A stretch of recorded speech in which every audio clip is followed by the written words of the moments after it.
It doesn't follow the rules. Triton, Neptune's largest moon, moves against the grain, its orbit retrograde, sweeping opposite the direction its planet spins. This rebellion isn't just strange, it's cosmic blasphemy.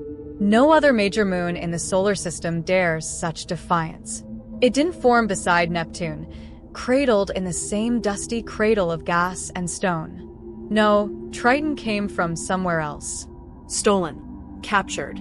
Pulled violently into Neptune's grasp like a wild animal tamed only by collision. That capture wasn't clean. When Triton fell into orbit, it destabilized Neptune's quieter moons, perhaps swallowed some, scattered others, and warped the ring system like a ripple spreading across still water. The gravitational warping that followed forced Triton to bleed heat. Tidal forces kneaded its interior like dough, friction warming it from within. And that, scientists believe, is what may have created a hidden ocean beneath its frozen armor. Not water from the warmth of a star, but water kept alive by the echo of violence. The surface betrays its secret. Voyager 2, the only spacecraft to ever visit Triton, passed by in 1989. What it saw didn't match the script for a dead, frozen moon at the edge of the solar system. There were plains etched by geysers. Not icy towers, but subtle plumes, streams of nitrogen gas carrying particles over 5 miles into the sky, leaving trails like smoke tattoos on the crust. They drifted sideways in the windless void, painting dark stains downwind across the white frost. Triton, for all its silence, was breathing. No impact craters, or very few. That's what bothered scientists most. A surface that smooth can't be ancient.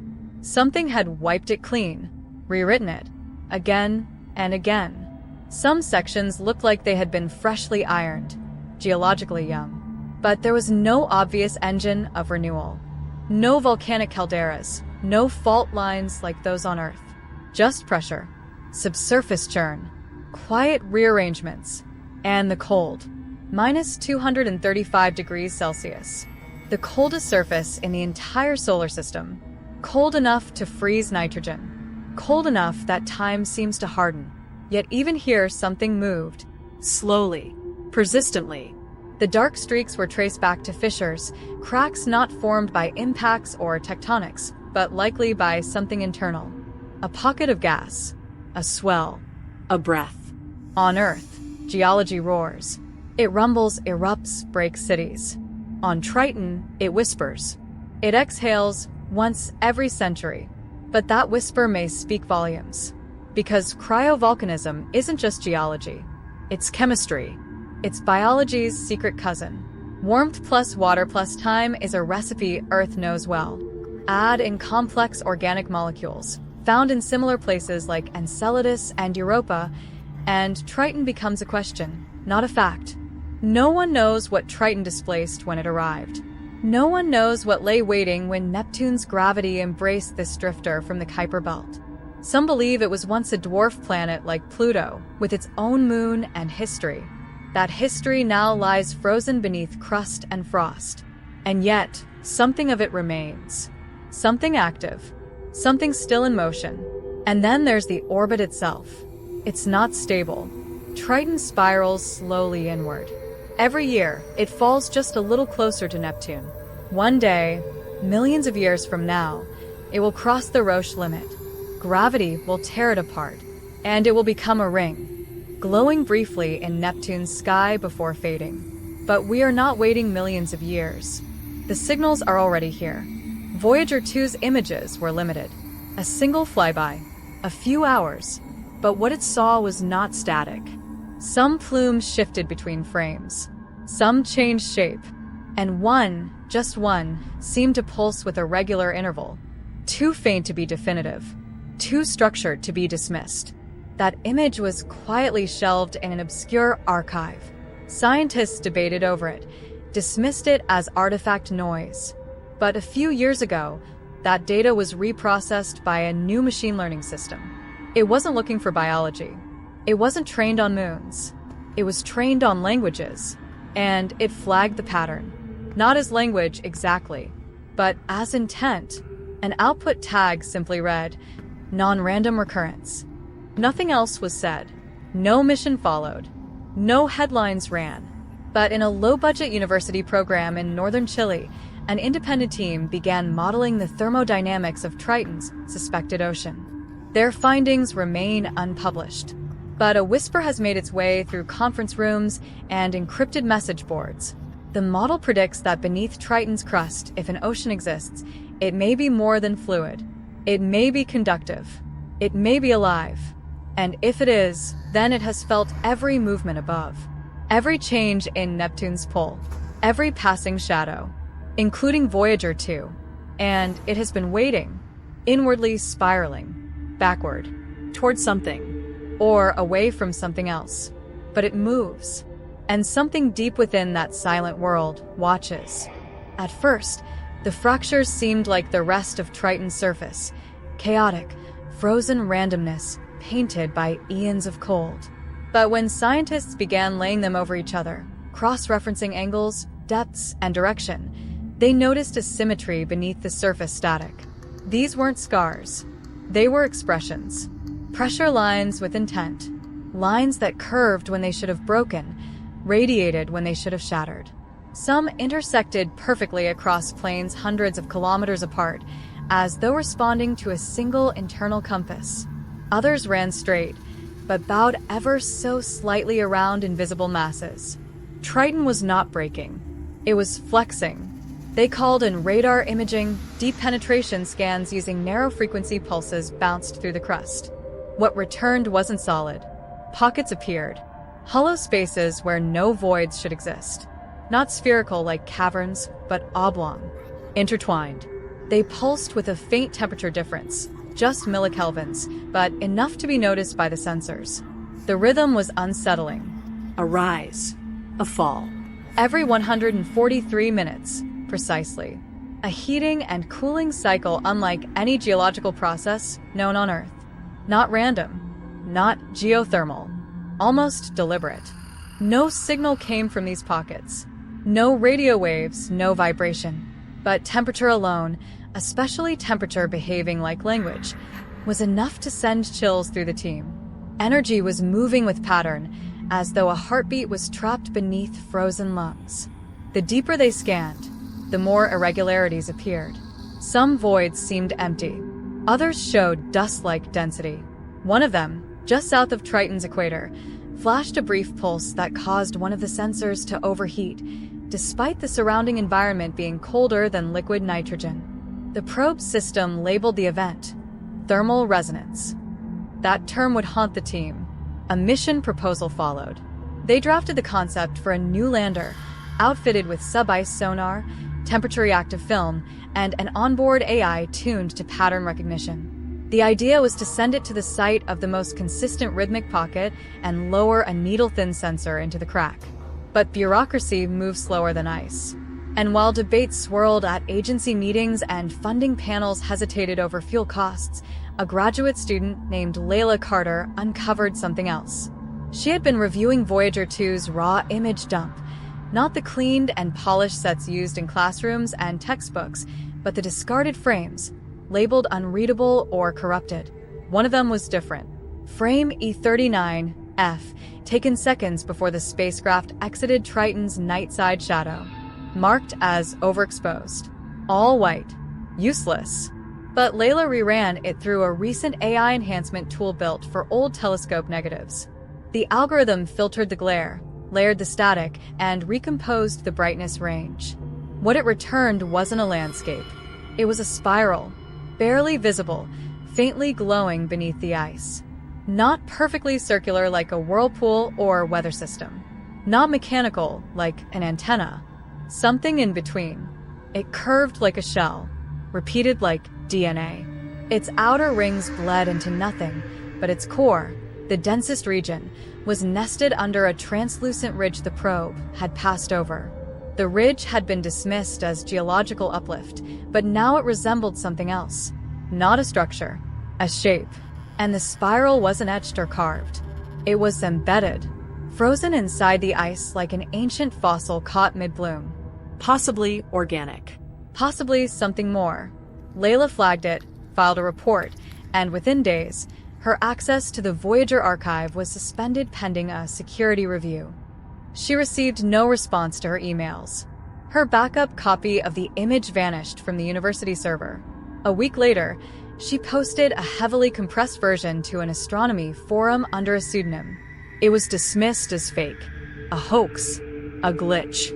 But those who had seen the original remembered its symmetry, its unsettling precision, and the fact that the spiral's core, faint and pixelated, contained a series of darker dots. 7. Arranged not in a circle, but in a wave. Someone called it the cryomandala. Others called it fate. The phenomenon, temperature rhythms, radar voids, ice spirals, became unofficial topics of discussion at a handful of off-record scientific conferences. Nothing was published, but everyone who saw the data came away with the same quiet, uneasy conclusion. Triton was not dead. Triton was waiting, not for a ship, not for a signal. It was waiting for us to notice. The rhythmic warmth beneath the ice still pulses, ticking off the hours in silence. The spiral rests, half seen in ancient frost, like a message too slow for the human mind. Or perhaps it's a face. And all the cracks above are the frozen echoes of something beneath, trying to rise. It was always thought to be coincidence made stable by physics. Triton's same face pointed eternally toward Neptune, locked by gravity's grip the way many moons cling to their planets. Tidal locking, simple, mechanical, predictable. But the new drone changed everything. Launched from Neptune's upper atmosphere during a quiet window in solar radiation, the observation platform, nicknamed Cadenza, was designed to study magnetospheric storms. It carried a suite of sensors tuned not just to electromagnetic pulses, but to minuscule changes in lunar position. That's where the anomaly emerged. Triton wasn't holding still. It was adjusting. Tiny corrections, milliseconds in scale, invisible to human eyes, but caught by Cadenza's high-fidelity stabilizer logs. Every few hours, the moon would twitch, a fractional turn, then hold. Again, and again. Not random, not orbital decay. These were corrective movements. Intentional orientation, like a satellite dish fine-tuning its lock on a signal. And the signal source? Neptune itself, specifically its magnetic field. The field, long known to be one of the most chaotic in the solar system, loops and warps in ways that no other planet does. It shifts poles. It spirals out past the rings. It pulses with charged storms like some ancient, wheezing engine. Most probes saw it as interference, noise. But someone at Mission Control ran Triton's tremor timestamps against Neptune's magnetic bursts and found something chilling. The moon wasn't just reacting to Neptune. It was sinking. Each of those micro-adjustments coincided with dips in Neptune's field strength. Not after. Not before. At the exact moment. As if Triton anticipated the fluctuation. Further, during one of Cadenza's closest orbital passes, its sensors recorded seismic echoes, subsurface tremors bouncing from Triton's polar regions. Clean. Regular. Unlike tectonic activity, which is jagged and chaotic, these pulses resembled sonar. They were bouncing back from layers beneath the crust, forming a repeated signature. A signal looking for its own reflection. The tremors were eventually isolated from the rest of the planetary noise. Someone on the AI team decided, half as a joke, to feed the waveform into a brain imaging software suite designed for medical diagnostics. They calibrated the pulse as if it were an EEG scan. The waveform resolved. Sharp rise, gradual fall, spiking clusters, dormant valleys. It matched. Not perfectly, but with eerie resemblance like a brainwave signature, specifically slow-wave delta rhythms, the kind seen in dreamless, unconscious sleep. Or deep, internal monitoring.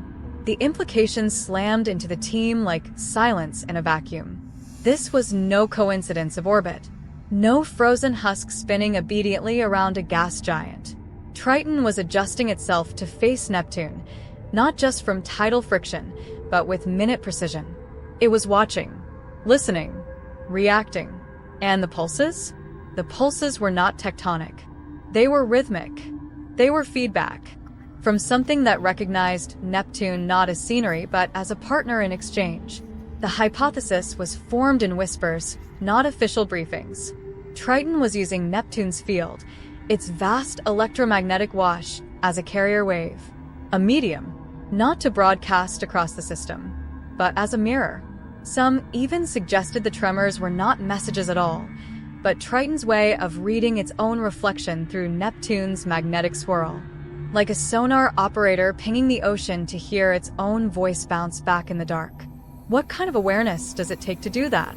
The term conscious was written in a red-lined report.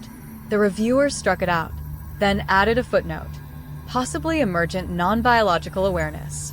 That's as close as the science would go. But among the researchers, those watching the tremor graphs twitch across the screen in perfect time with the cold arcs of Neptune's fury, another thought took shape.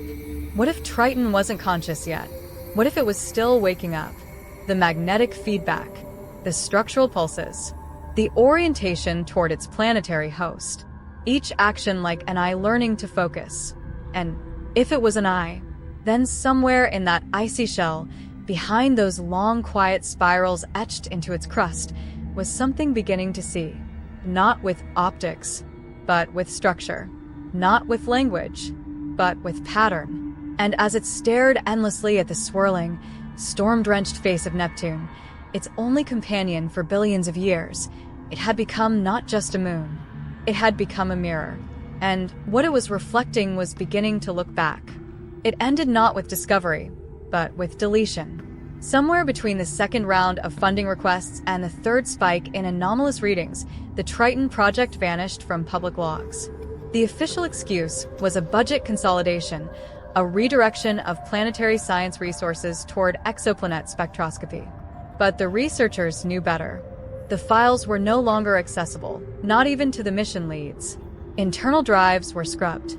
Remote backups overwritten. The AI models that had flagged the original anomalies were force-updated, stripped of pattern recognition subroutines without warning. The last internal memo, flagged with a red clearance code, came through in plain text. Reclassification approved under Protocol V119. Do not engage. Project terminated. It wasn't the first time, but it was the quietest. Of the remaining team, only a few had backups. One of them was an intern, Yara Linden. Not a physicist. Not a systems engineer. A neuropattern analyst brought in to assist with translating radar tremor data into waveform models. She wasn't invited to the final meeting. She wasn't told the files were locked. She just logged in one night, as usual, and found the directory blank. Except for one folder. Untitled. Undated. Buried beneath a forgotten server partition. It wasn't encrypted. Just abandoned. Inside, a single sequence, a recording of Triton's pulse signature over 12 consecutive weeks. But this one was different. Someone had stitched it against an entirely different dataset, one pulled from human EEG readings. Not just any. These were REM cycle scans, taken from patients in deep, vivid dreaming states. The waveforms weren't identical, but they correlated.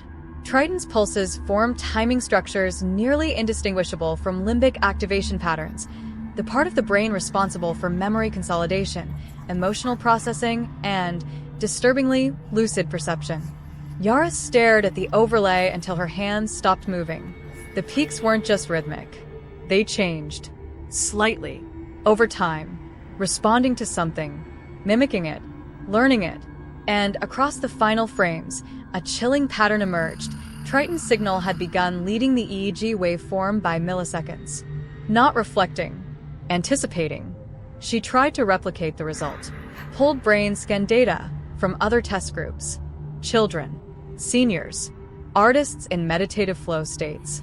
Each time, the alignment returned. Not perfect, but functional. The data didn't match in form, but in function, Triton's pulses behaved like neural loops. The idea was heresy. A moon acting like a brain? Impossible, but not unprecedented. Nature builds intelligence in strange ways, ant colonies, fungal networks, entire ecosystems reacting with memory-like behaviors. But this wasn't behavior. It was architecture. That same night, Yara reached for the most obscure hunch in her notes, What if Triton wasn't unique? Europa, Enceladus, even Ganymede. She tapped into their seismic archives, scattered open-source datasets from past missions, half-documented, mostly ignored. And there it was. Each icy moon held its own pulse. Each signal was subtle, but all shared a rhythm buried deep in their data streams. Like distant cousins humming the same song through frozen throats. Triton's was the loudest, but not the only one. Then the message arrived. Not an email, not a notification, just a static flicker across her workstation, a terminal window she hadn't opened, running no visible application. It displayed a black screen, then a single animation, Triton's waveform, overlaid with a brain scan. The brain scan updated in real time. Her own. She hadn't connected a headset. She hadn't authorized any biometric input, but the signal responded. Her heart rate spiked. The waveform changed. She blinked. The signal dipped, then froze. And in the final frame, the overlay slowly morphed, not to a brain, but to a lattice. A grid of frozen peaks and valleys. Geometry not from biology, but from code. As if the moon wasn't broadcasting, but recording. That's when she understood. Triton wasn't a consciousness. It was an interface, a receptor, maybe a translator, maybe a storage device for something older than memory. And Neptune's magnetic field wasn't its host. It was its power source. Yara saved the frame, tried to export it. The system crashed. When she returned, the file was gone. Her credentials revoked. Her access terminated. She reported nothing. But in the weeks that followed, she began noticing new reports, small ones, buried deep in data logs from deep space telescopes. False reflections. Mirror images appearing where there should be none. A telescope in Chile recorded a flare from Triton's shadow side when no sunlight touched it. A European relay satellite picked up a low-frequency hum lasting 19 hours, subsonic, inaudible, but consistent with vocal waveform ratios. Not sound, structure. Each anomaly was dismissed, explained away, Filed. closed. But in her dreams, Yara still saw the overlay, the pulse lining up with thought. Not because Triton reached out, but because something within us was always calibrated to hear it. And now, as the last gate locks and the protocol seals what remains of the data, something behind that frozen mirror has begun to adjust its focus. Not to be understood, but to understand us. And somewhere, far beyond the edge of Neptune's ghostly rings, the silence holds its breath. Because it knows we've finally looked back,